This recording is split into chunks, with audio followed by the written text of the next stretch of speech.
বস, আজকের এই ভিডিওতে আমরা ইন্ডিয়ান সিনেমার বেশ কিছু আপডেটস দেবো এবং আমরা একটা টিজার আর একটা পোস্টার নিয়েও কথা বলবো। তো চলো আজকের ভিডিও শুরু করা যাক। প্রথমে কথা বলবো আমরা আফরান নিশোর আপকামিং ফিল্ম, যেটা এই ঈদে আসছে, নাম হচ্ছে দম। তোমরা খালি টিজারটা দেখো। আফরান নিশোর থেকে না আমাদের এপার বাংলারও অনেক অ্যাক্টারদের শেখার আছে, যারা স্টার তাদেরও শেখার রয়েছে যে কিভাবে এক্সপেরিমেন্ট করতে হয়। তার এটা 3 নম্বর ছবি বড় পর্দার জন্য, এবং সে কিভাবে ক্যারেক্টার চুজ করছে।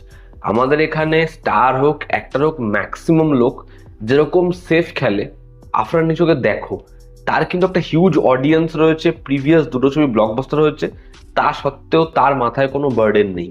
সে যেরকম ভাবে ক্যারেক্টার চুজ করছে, যেরকম ধরনের ছবি চুজ করছে, আমি সত্যি এই লোকটাকে প্রেস করতে চাই যে ভাই হ্যাঁ, একদিকে যেমন খুব রদ্দি কমার্শিয়াল ছবি ওখানে তৈরি হচ্ছে, আরেকদিকে ওখানে কিন্তু মেইন স্ট্রিম ছবি আমাদের এখানের থেকে বেটারও হচ্ছে। সেটা হওয়ার রাস্তা ওরা নিজেরা ট্রাই করে করে বার করছে। আজকে এটা দেখে গোট লাইফ বলো যাই বলো, তারা এই ভিজুয়ালস, এই ল্যান্ডস্কেপ অ্যাচিভ করেছে ভাই।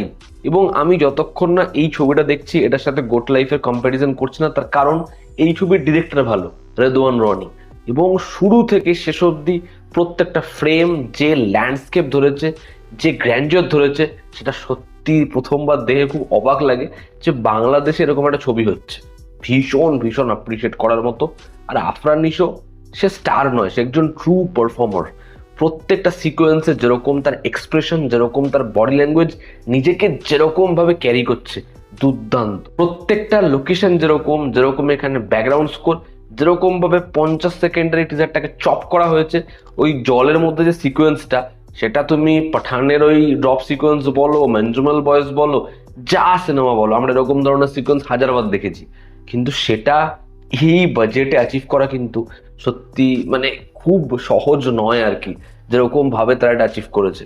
তো যে কারণে আমি এই ছবিটা নিয়ে এক্সাইটেড। আমার এই টিজারটা বেশ বেশ ভালো লেগেছে। আফরান নিশোর পারফরমেন্স, সেটা অবাক করে দেওয়ার মতো হবে। এখানে চঞ্চল চৌধুরীকেও একটা সিকোয়েন্সে দেখা যাচ্ছে, দেখার তার ক্যারেক্টারটা কেমন হয়। এবং এসভিএফ তারা বাংলাদেশে এই যে এইসব ছবিগুলোর সাথে যুক্ত হচ্ছে, এক তারা জানে সেই মার্কেট থেকে টাকাটা উঠে আসবে, দুই সেই কন্টেন্টগুলো মেইন স্ট্রিমে আমাদের এখানের থেকে বেটার। তো যে কারণে তারা প্রত্যেকবার অ্যাসোসিয়েটেড হচ্ছে এবং তারা লাভবানও হচ্ছে। দেখার এই ছবিটা হয় কেন। আমরা যদি পরবর্তী বিষয়ে আসি, তো বাইক অ্যাম্বুলেন্স দাদা দেবের আপকামিং ফিল্ম, যেটা 15ই আগস্টের সময় আসবে, সেই ছবিটার আজকে একটা পোস্টার ড্রপ করা হয়েছে এবং সেখানে দেবের সাথে রুক্মিণীকে দেখা যাচ্ছে। রুক্মিণী এই ছবির ফিমেল লিড। এখানে দেব যে শার্টটা পরে রয়েছে, সেটা দেখে খাদানে শ্যাম মাহাতোর যে শার্ট, ওই গ্রিন কালারের, ওরকম টাইপের মনে হচ্ছে। আমার এই পোস্টারটা ডিসেন্ট লেগেছে, এখানে রুক্মিণীকে ভালোই লাগছে। এবার রুক্মিণী এরকম ধরনের ক্যারেক্টার সেরকম ভাবে তো নিজের কেরিয়ারে প্লে করেনি, দেখার এই চরিত্রটা কিরকম ভাবে প্লে করে, দুজনের কেমিস্ট্রি হয় কেমন, এবং এখানে কি এই লাভ ট্র্যাকটাকে স্পেস দেওয়া হয়, দেখার। সেটা দেবের লুকটা ভালোই, তবে এই পোস্টারটা আলাদা করে যে ভীষণ ইম্প্যাক্ট ফেলছে, ব্যাপক লাগছে, এটাই বলতে পারছি না। আপাতত একটা ডিসেন্ট পোস্টার। এরপর যদি আমরা আপডেটসে আসি, দেখো যেরকম যা আপডেট, আগামীকাল ভূত বাংলার একটা টিজার আসতে পারে। এবার এখনো এর কোনো কনফার্মেশন নেই, তবে আপাতত আপডেট এটা যে 9 তারিখ ভূত বাংলার টিম তাদের টিজার নিয়ে আসতে পারে।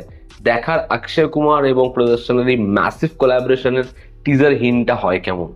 পরবর্তী যেটা আপডেট, সেটা হচ্ছে নয়নতারা এবং সালমান খান জুটি বাঁধতে চলেছে। সালমান খানের পরবর্তী ছবি ভামসি পদিপল্লির, সেই ছবিতে ফিমেল লিড হিসেবে দেখা যেতে চলেছে নয়নতারাকে।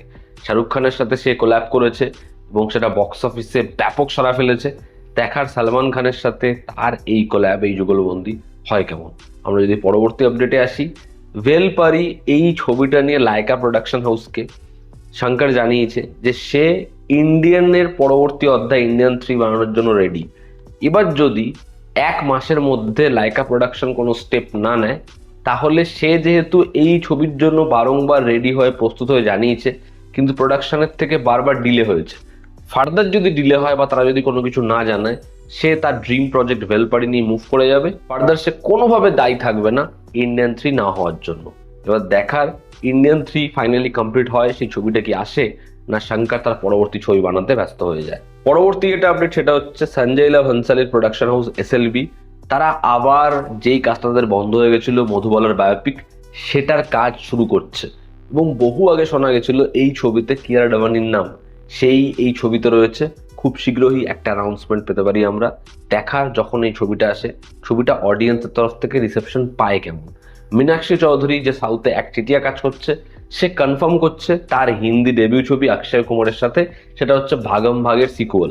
দেখার ভাগম ভাগ 2 এই ছবিটার কাজ কবে থেকে শুরু হয় এবং এই ছবিটা নিয়ে যা যা ইস্যুস শোনা যাচ্ছে, ছবিটা কি সবকিছু সমাধান করে একটা ভালো ছবি হিসেবে নির্মিত হয়, ছবিটা কি বক্স অফিসে ভালো নম্বর আনতে পারে, দেখার সেটা। Welcome 3 welcome to the jungle, সেটা এখনো সিনেমা হলে এলো না, সেটার কাজ কমপ্লিট হলেও সেটা আসতে এখনো সময় লাগবে।